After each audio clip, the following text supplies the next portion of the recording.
टंडो बागो तालके जे यूनियन काउंसिलन ओलिया खान शाह ऐं खैरपुर गंबो जा लखे रहवासी पीअण जे मिठे ऐं साफ़ पाणी जी अणूंद जो शिकार आहिनि। रहवासी दर्जो खारो पाणी ऐं खूह खोटे पाणी पीअण ते मजबूर आहिनि। केतिरनि ई ॻोठनि में खूहनि जो ख़राब पाणी इस्तेमालु करण करे कारी साए वॾे बुखार समेत गैस्ट्रो जहिड़नि बीमारियुनि जनम वरितो आहे।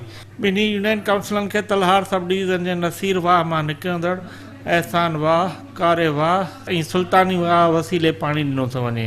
पोछड़ में हुजण करे हितां जा रहवासी गुज़िरियल 6 महीननि खां पीअण जे पाणीअ लाइ सख़्तु परेशान आहिनि।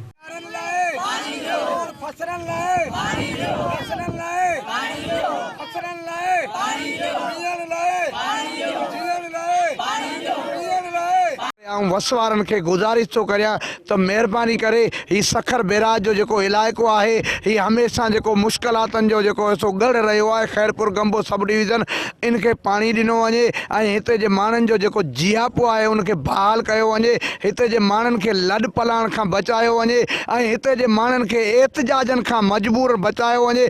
जेकॾहिं न त ॿी सूरत में असीं हज़ारनि जे तइदाद में इहे माण्हू वठी AC जी ऑफिस में, चीफ जी ऑफिस में धरना हणंदासीं ऐं पोइ बदामनी पखणंदी मुल्क में। उनजे लाइ ऐं उन्हनि वस वारनि खे गुज़ारिश थो करियां त महिरबानी करे असांजे खैरपुर गंबो सब डिवीज़न जे जेके टेल वारियूं शाखूं आहिनि, ख़ासि करे खोसकी शाख आहे, अयलपुर शाख आहे, जरकस आहे, बंगार आहे, बसरा 2 आहे, अलीआबाद आहे, ही जेके 17 शाखूं असांजूं ट्रेल जूं आहिनि इहे जेको सो पाणी जी हींअर शदीद खोट में आहिनि, शदीद बहरान खे मुंहुं ॾेई रहियूं आहिनि। इन्हनि खे रेगुलर पाणी ॾेई हिननि माण्हुनि खे लॾ पलाण खां बचायो वञे। हिननि माण्हुनि जो जियापो ज़रात ते आहे। जेकॾहिं ज़रात तबाह थी त ई माण्हू तबाह थी वेंदा। उन जे करे आऊं वस वारनि खे गुज़ारिश थो करियां त महिरबानी करे असांखे असांजे हक़ जो पाणी ॾेई असांखे लॾ पलाण खां बचायो वञे ऐं असांखे एहतिजाजनि खां बचायो। असां पीअण जो पाणी कोन्हे।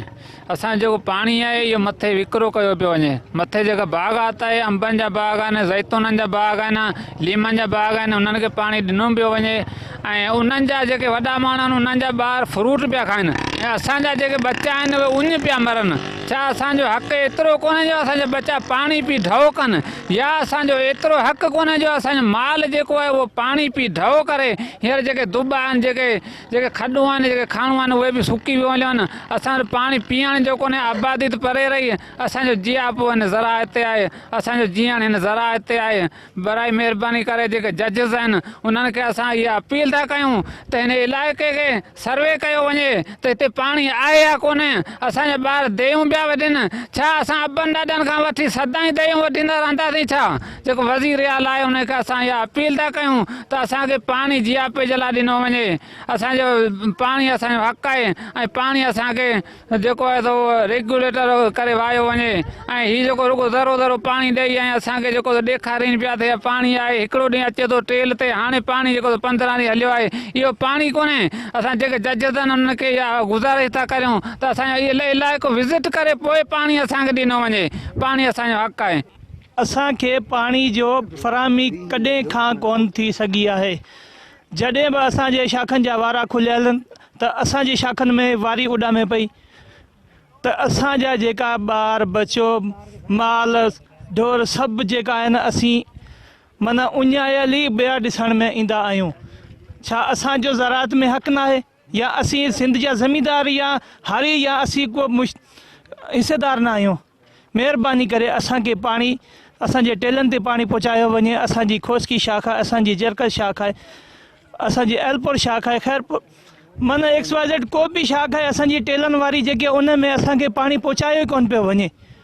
सिर्फ़ु मुंड जा माना हक़दार पाणी पीअनि पिया, असांखे पाणी कोन पहुचायो पियो वञे।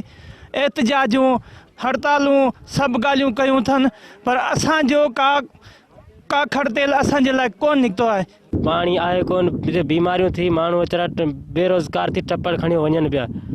इन्हनि खे तक़रीबन 3-4 महीना थी विया आहिनि। 3-4 महीननि खां असांजो माल माण्हू सभु परेशान आहिनि। तंहिंखां पोइ ॿी ॻाल्हि त असांखे पीअण जो पाणी हाणे तव्हां ॾिसी रहिया आहियो, इहो पाणी असां पीऊं था। खूह खोटे ज़मीन मां पाणी कढे, उहो बि खोट ॾे विया आहिनि, पाणी पूरत कोन थी थिए।